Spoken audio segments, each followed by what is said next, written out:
Welcome to our deep dive into a really fascinating piece of the JFK assassination. Oh, yeah. We're going to be talking about the mystery around Lee Harvey Oswald and Marsalis bus number 1213 We got it. in Dallas on November 22nd, 1963. Big day. Yeah. The source material for today's deep dive is an article from the Fourth Decade magazine, Okay. Volume 2, Number 3, from March 1995. All right. Sounds good. And this isn't just about some simple bus ride. I don't know. There's a lot of conflicting accounts, potential cover-ups, Mhm. and just a whole lot of questions that still linger today. A lot of questions, yeah. Yeah, This bus ride, or, maybe lack thereof, right. really could be key to understanding Oswald's movements, Yeah, in that whole chaotic aftermath yeah. of the assassination. So, okay, let's start with the official narrative. Okay. The Warren Report, Mm-hmm. the government's official investigation, Right. concluded that Oswald boarded that Marsalis bus Right. after leaving Dealey Plaza, the site of the shooting. Yeah. On the surface, seems pretty straightforward, Right. But, as with a lot of JFK stuff, Yeah. things aren't that simple. Right, and that's where the article really throws a wrench into things. Okay. How so? It highlights the testimony of a Dallas deputy sheriff, Roger Craig, Okay. who claimed he saw Oswald getting away from Dealey Plaza Mm-hmm. in a totally different vehicle, Okay. a Nash Rambler. Oh, wow.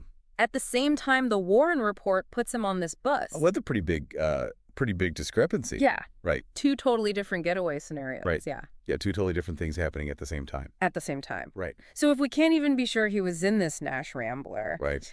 how did the Warren Commission come to the conclusion that he was on that bus? Yeah. How did they place him on the bus? Yeah.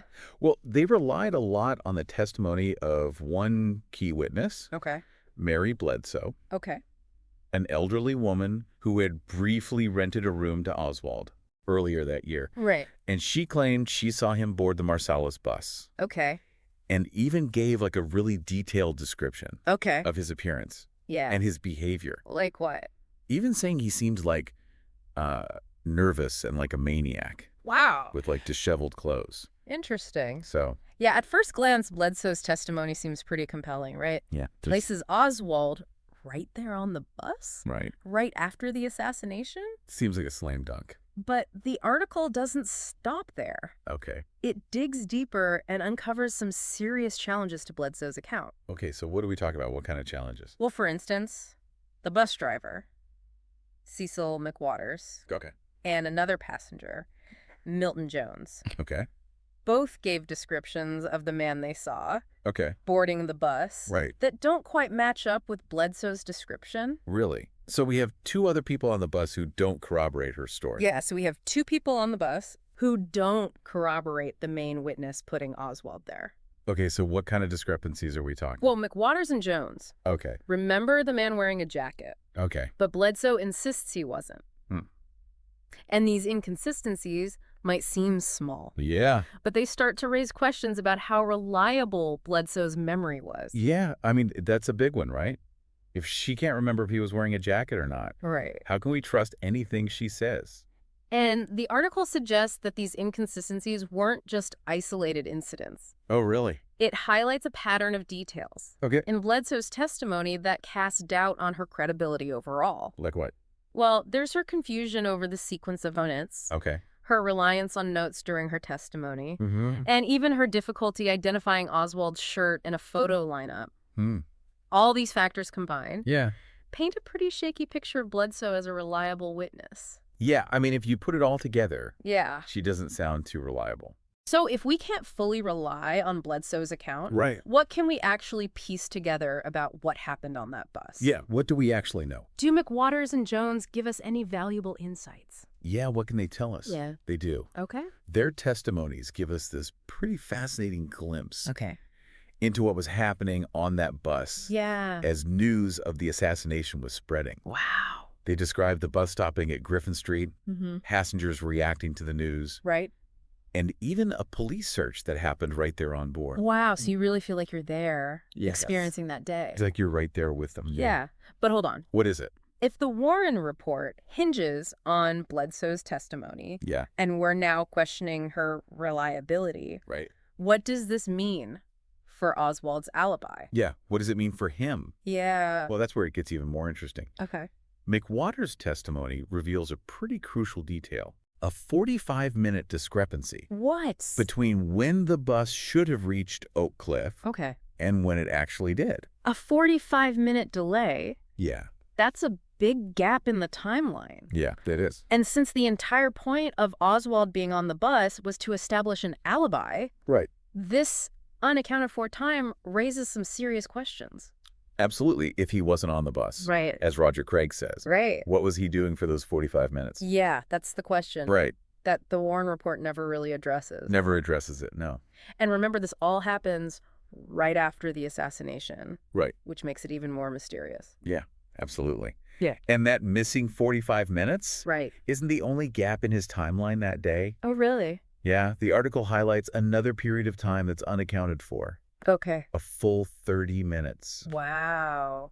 Just after he supposedly left his rooming house. So we have a 45-minute delay on the bus. Yeah. And now we got another unexplained 30 minutes. That's right. Man, it seems like Oswald's alibi is falling apart. It's starting to look a little shaky. Yeah. And those gaps coincide with some pretty critical events. Okay. Like the shooting of Officer J.D. Tippit, Oh, right. Yeah. a Dallas police officer. Mm-hmm. That happened during that 45-minute bus delay. Now, for those who might not remember all the details, Right. Officer Tippit was found shot to death Yeah. shortly after the assassination, Mm-hmm. and Oswald was accused of killing him. Right. But if Oswald wasn't even on the bus, Right. like Craig's testimony suggests, Mm-hmm.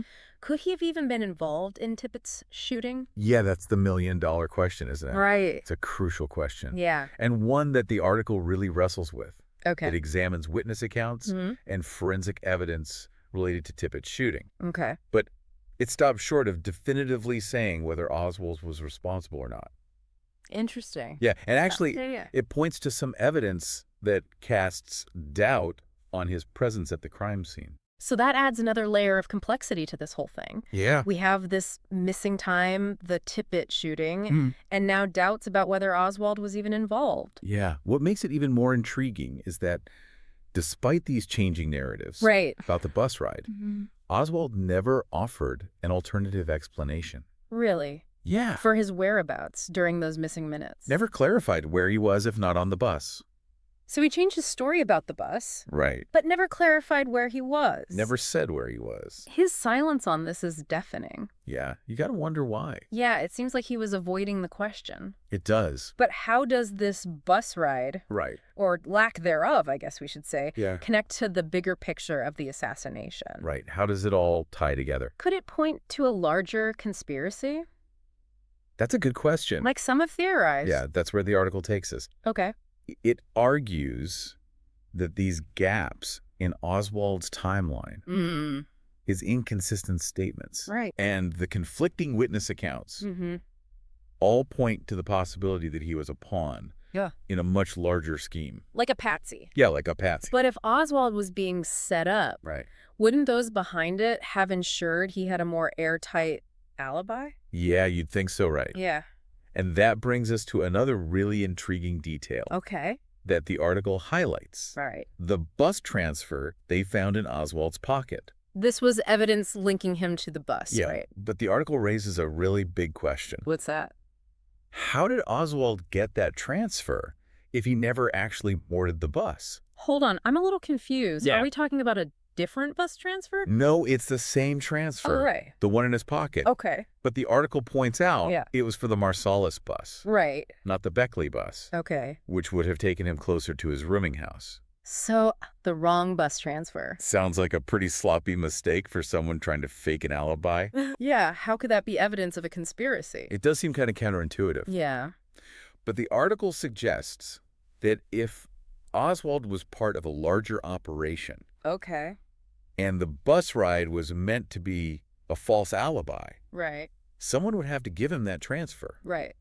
It's possible whoever was orchestrating this Yeah. made a big error Right. by giving him the wrong one. So instead of making Oswald's alibi stronger, Right. the bus transfer actually makes things more suspicious. Yeah, it raises a lot more questions than it answers. It makes you wonder if those behind this whole conspiracy were as smart as we think they were. Right.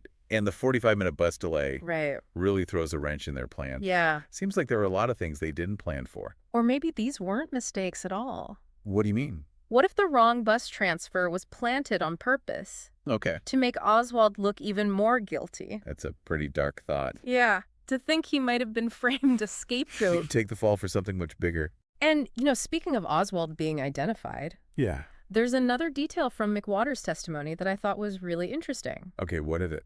When McWaters was asked to identify Oswald Right. in a police lineup, Yeah. he initially picked out the wrong person. What? Yeah. He got him wrong. He confused Oswald with Milton Jones, Wow. the teenager who was sitting next to him on the bus. Talk about a case of mistaken identity. It's crazy, but also kind of scary. Yeah. You think about it. You would think that would be one thing they would get right. Yeah, why would McWaters make such a mistake? Yeah, especially with something as important as identifying an assassin. Right. Well, he later said that he picked Oswald Okay. because he looked the most like the man he saw on the bus. Okay. But the article points out Yeah. that McWaters had already seen Oswald on TV Right. before the lineup, Oh, wow. which could have messed with his memory Right, yeah. and led to the confusion. So even the bus driver's identification of Oswald, Ah. which seemed like pretty solid evidence, Yeah, turns out to be questionable. it really does. It makes you think about how much weight we should give to eyewitness testimony, Yeah, especially in a high-pressure situation like this. it's a good point. Yeah, this mistaken identification makes you question McWater's memory, Yeah. but also the reliability of eyewitness accounts in general. Exactly. It highlights how complex human perception is Yeah, and memory, especially when you're dealing with something traumatic. really makes you think. It shows the need to really look closely at all witness statements, especially when they're used in an investigation as important as this one. Yeah, after all, if the bus driver couldn't even identify Oswald, Right. what does that say about the other witnesses? Exactly. It brings us back to that core question. Okay. Was Oswald really on that bus? Mm-hmm. Or was he made to look like he was there Right. to fit a certain narrative? Yeah, was it all made up? The article doesn't give a definitive answer, but it makes us think critically Yeah. about the evidence presented Right. and to consider that maybe things weren't what they seem. It's like peeling back layers of an onion, and Yeah. each layer just gets more and more complex. More and more questions. And uncertain. Right. But that's what makes this so interesting, right? Oh, yeah. It really challenges our assumptions. Absolutely. Yeah, and instead of feeling overwhelmed, Yeah. I just find myself wanting to dig deeper, Mm. explore those questions even more. That's exactly it. Yeah. And that's what makes this whole mystery of Marsalis bus note 1213 Yeah. so fascinating. Mhm. It's like a microcosm of the whole assassination. Yeah. You got all these conflicting stories, Right. questionable evidence, Yeah. and that lingering possibility that something else is going on. Right. Something's hidden just below the surface. Exactly. So for a minute, let's say Oswald wasn't on that bus. Okay. What else could explain his actions that day? Well, if we go back to Deputy Craig's testimony Okay. about the Nash Rambler, Mm-hmm. it suggests Oswald had an escape route already planned out, Okay. maybe even accomplices waiting for him. Right. This points to a higher level of planning Right. than just a lone gunman. Then just some random guy acting alone. Right, exactly. And if the bus was a fake alibi, Yeah. like the article suggests, Mhm. then the wrong bus transfer Yeah. could mean one of two things. Okay. Either a huge oversight Right. or a deliberate attempt to frame Oswald. Yeah. Was it just a mistake? Right. Or were they trying to frame him on purpose? It makes it even more interesting to think about. It really does. And then there's that 30 minutes Right. after Oswald left his rooming house Mm-hmm. that we can't account for. Yeah. What happened during that time? Right. Was there a secret meeting? Right. Did he get more instructions? Right. Was that when he got the bus transfer? It's like those 30 minutes hold the key to understanding what Oswald's role was. Yeah. Was he really calling the shots? Right. Was he just a pawn? Or was he part of something bigger? And we can't forget the context of all this. Right. Cold War paranoia, political The tensions. stakes were high. Yeah. People were on edge. The possibility of conspiracies was everywhere. Absolutely. The article doesn't talk much about Oswald's arrest Right. at the Texas Theater, Mm-hmm. but it does mention that he put up a fight. Yeah. Even tried to shoot at the cops. Really? Yeah. Could that mean he knew the plan had failed? It's Well, possible. that he'd been trapped. Like he was double-crossed. Yeah, betrayed by the people who set him up. It's a pretty wild thought. It's hard to know what's real and what's speculation in a case like this. Yeah. But that's what makes it so fascinating. It keeps you guessing? Yeah, this whole Marsalis bus thing just reminds us that history isn't always so clear-cut. Right. Sometimes it's a mess. Yeah. Full of contradictions That's and right. questions we just can't answer. And that's where you come in. The list. We've laid out the facts, the different stories, the clues. But it's up to you to decide what you think. Was Oswald on that bus? Was he the lone gunman? Or was he a pawn in a much bigger game? We may never know for sure. The mystery remains. But keep digging, keep questioning, and don't be afraid to challenge the official story.